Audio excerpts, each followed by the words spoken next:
На тихой, залитой солнцем улице российского пригорода 4 байка разрезали воздух, оставляя за собой шлейф выхлопных газов и гудение моторов. Каждый из байкеров был частью сплоченной команды, друзьями, которые в свободное время не только катались на своих мощных мотоциклах, но и искали приключения, встречали новых людей и делали мир вокруг себя немного лучше. Это была привычная картина для небольшого городка, где каждый знал соседа и приветствовал его на улице. Однако сегодня что-то в атмосфере было иным. Когда байкеры остановились, они заметили на обочине маленькую девочку с табличкой «Продаю» рядом с ярко-красным велосипедом. Девочка, звали ее Маша, смотрела на байкеров с надеждой и непониманием, крутя в руках ручку. Ее глаза, полные детской непосредственности, выражали как желание обрести зрителей, так и глубокую печаль. Каждый из них видел, что этот велосипед, возможно, была ее единственной радостью, но необходимость продать его тревожила ее. В этот момент к Александру пришло осознание, что это не просто ситуация, за ней стояла человеческая судьба. Подойдя ближе, Александр и его друзья внимательно слушали, как Маша коротко рассказала свою историю. Ее мама, Елена, работала на местной фабрике, где из-за массовых сокращений ее уволили совершенно внезапно и без выплаты. Елена с трудом сводила концы с концами, и теперь вместе с дочерью они оказались на грани нищеты. История Маши вызывала сострадание. Ее голос, хоть и был детским, находил отклик в сердцах байкеров. Они понимали, как поспешно мир может обернуться против слабых. Александр, приняв решение, подошел ближе к Маше. «Не волнуйся, я тебе помогу», — сказал он уверенно. Эта простая фраза дала надежду не только Маше, но, вероятно, и ее матери, которой уже не хватает сил. Вместе с друзьями Александр полной решимости отправился на фабрику, где работала Елена. Они зашли с полной решимостью выяснить, почему такая несправедливость произошла и как можно исправить ситуацию. Когда они вошли в здание, воздух был пропитан запахом металла и краски, но сегодня здесь царила зловещая тишина. Сотрудники фабрики с любопытством смотрели на незваных гостей. В разговоре с начальником, который представился как Иванов, они потребовали объяснений.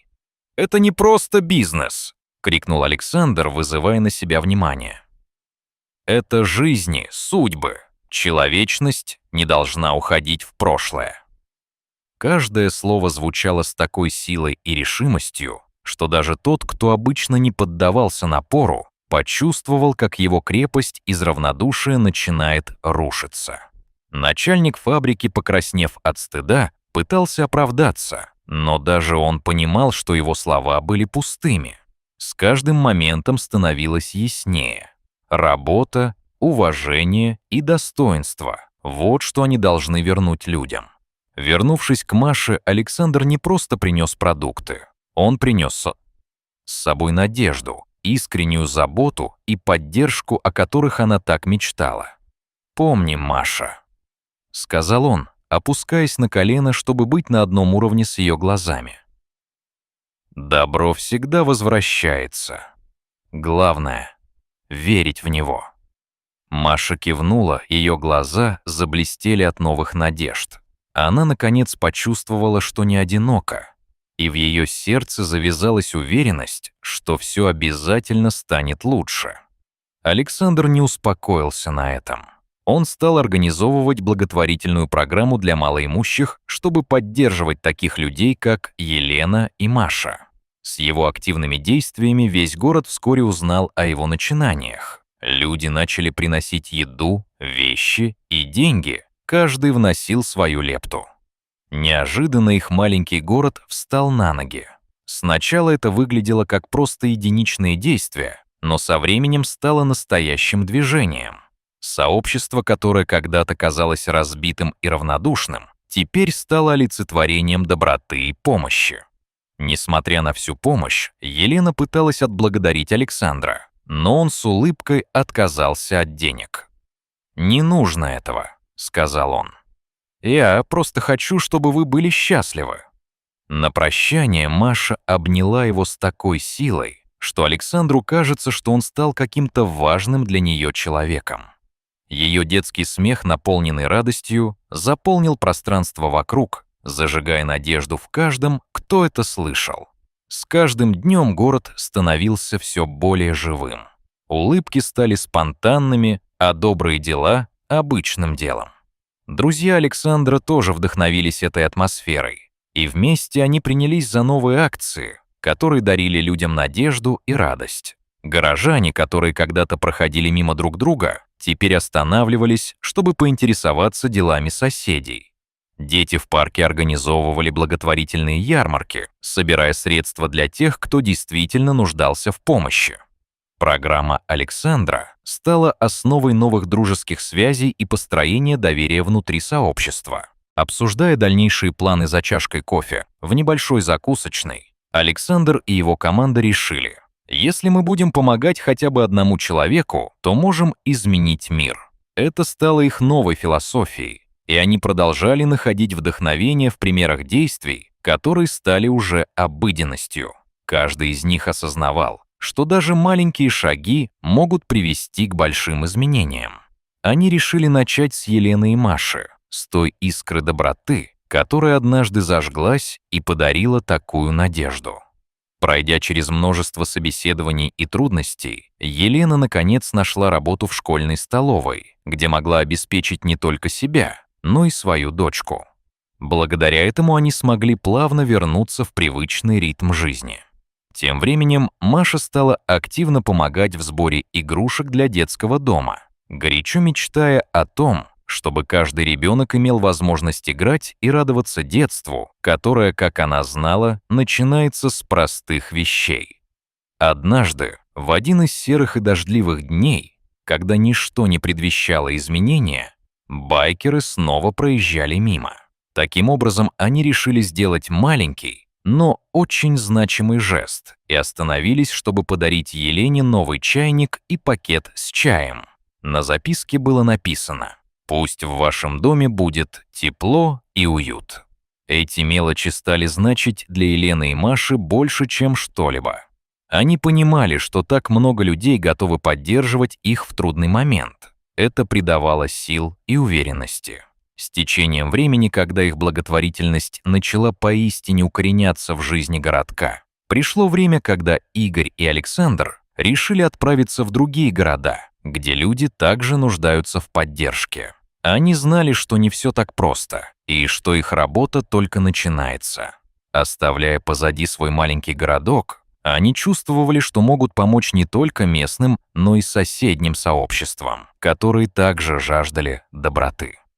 Спустя некоторое время их почтовый ящик стал наполняться разными письмами. На одном из них был только адрес отправителя, но там не было ни имени, ни подписи. К письму была прикреплена фотография Маши и Елены, стоящих у школьной доски объявлений. Под фотографией была написана простая и трогательная фраза: «Спасибо, дядя Волк». Эта записка тронула Александра до глубины души, и он решил продолжить свои путешествия, чтобы сделать больше добрых дел. В тот день, когда он проезжал мимо места их первой встречи, на обочине он заметил лавочку, украшенную цветами, и надпись «Место, где началось добро». Сердце его наполнилось теплом. Он остановился и увидел Машу, которая радостно махала ему рукой, как будто его приезд был самой важной частью ее дня. Маша с радостью рассказала Александру о своих достижениях, о новых друзьях и о том, как ее жизнь изменилась. Она горделиво сообщила о том, что теперь помогает другим детям, которые не смогли найти игрушки на праздниках. Елена вскоре подтянулась, и они разговорились о том, что произошло с тех пор. Елена улыбалась, признавая, что теперь люди вокруг стали больше помогать друг другу. «Начальник фабрики пришел с извинениями», — добавила она. «Но я считаю, что это стало возможным благодаря Маше. Она сама зажгла эту искру». Александр, глядя на улыбающиеся лица, понимал, что все это стало возможным не благодаря его усилиям, а благодаря общему желанию и тому искреннему желанию помочь, которое возникло в их сердцах. «Ты везешь свет», — с теплом сказала Елена, глядя на Александра. Они все вместе стали частью чего-то большего, брали на себя ответственность за доброту и человечность. Когда настало время прощаться, Маша спросила: «Куда ты идешь, дядя Волк?» Александр посмотрел на нее с нежностью и ответил: «Я иду туда, где кому-то нужен человек». Он знал, что это будет дорога, полная новых открытий и новых людей, которым они могут помочь и внести свою лепту в изменение их жизни. К этому моменту он научился одному важному уроку: не стоит забывать об устройстве мира. Мы все являемся частями сети взаимопомощи. Он посоветовал Маше беречь друг друга и никогда не забывать о доброте. Когда Маша обняла его, он чувствовал, что эти моменты неизгладимо останутся в его сердце. Решимость продолжать путь стала более прочной. Александр покинул город с ощущением выполненного долга и с записью в своих мыслях. Он оставил позади смех ребенка и тихий шепот женщины. В этом маленьком городке долго рассказывали историю о человеке по прозвищу Волк, который изменил чью-то жизнь, наполненную надеждой, теплом и добротой. Говорили, что его движение стало искрой для многих, и сердца людей форсировали волну изменений и благодати. Даже спустя время, когда в город возвращалась привычная суета, незримая нить соединяла его жителей, напоминая, что доброта и человечность могут изменить мир к лучшему.